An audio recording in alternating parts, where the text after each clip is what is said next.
movement of Zionism, who is secular and who refuses to follow Judaism, they misuse this very same religion they refuse to follow, and they misuse it to justify crimes which are forbidden in this very same religion, because killing and stealing, oppressing an entire people, all of this is forbidden in Judaism. Zionism, often associated with the Jewish identity, is a political ideology that some argue directly contradicts the core teachings of Judaism. Rabbi Feldman, a respected Jewish scholar, critiques Zionism, revealing how it misrepresents Judaism's ethical values while exploiting Jewish identity for political gain. Rabbi Feldman argues that Zionism is not a religious movement, but a secular, political ideology. It seeks to establish a Jewish state based on principles of power and control, not religious faith. He highlights that many Zionist leaders, both in its early days and today, do not observe Jewish law or follow Torah teachings. Instead, they have twisted Jewish symbols to justify actions that the Torah strictly condemns: violence, theft, and oppression. One of the most shocking revelations Rabbi Feldman shares is a conversation he had with a friend who had been raised in the Zionist educational system in Jerusalem. This friend was taught that the two primary enemies of Jews were not the outside world, but religious Jews and Arabs. The irony here is stark.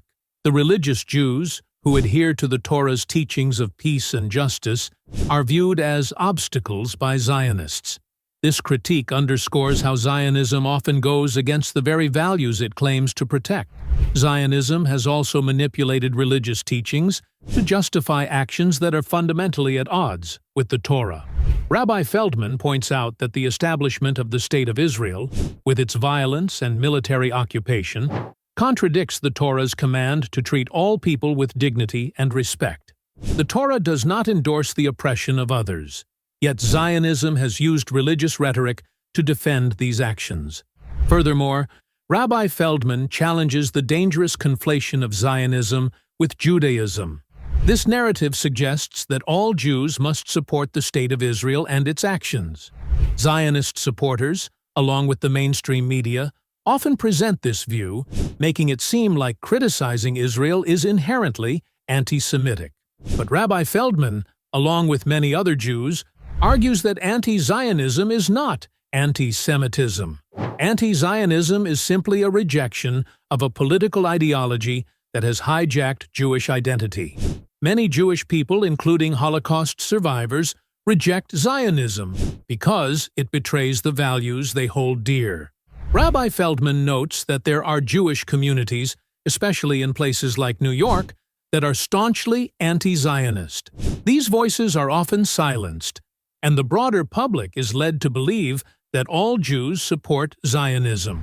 Rabbi Feldman also emphasizes the harm Zionism has caused within the Jewish community. By associating Zionism with Judaism, a rift has been created. Religious Jews, who follow the Torah, are seen as enemies by Zionists, leading to division.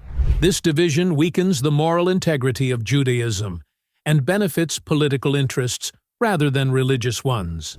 Rabbi Feldman reminds us that the lessons of Jewish history, particularly the Holocaust, should inspire Jews to stand against injustice, no matter who the victim is. Jews fought for their own freedom during times of persecution, and now, Rabbi Feldman argues, they must stand against the oppression of Palestinians. The Holocaust should serve as a reminder to reject genocide and ethnic cleansing, regardless of who the perpetrators are. In his conclusion, Rabbi Feldman calls for a return to the true values of Judaism: peace, justice, and respect for all people. He asserts that Zionism is a political ideology that distorts these values for political gain. Anti-Zionism is not a rejection of Judaism. It is a rejection of the political movement that misuses Jewish identity. The message is clear: killers and thieves can't be Jews. Zionism, in its actions of violence and oppression, directly contradicts the teachings of the Torah. It's time to recognize the distinction between Zionism and Judaism and advocate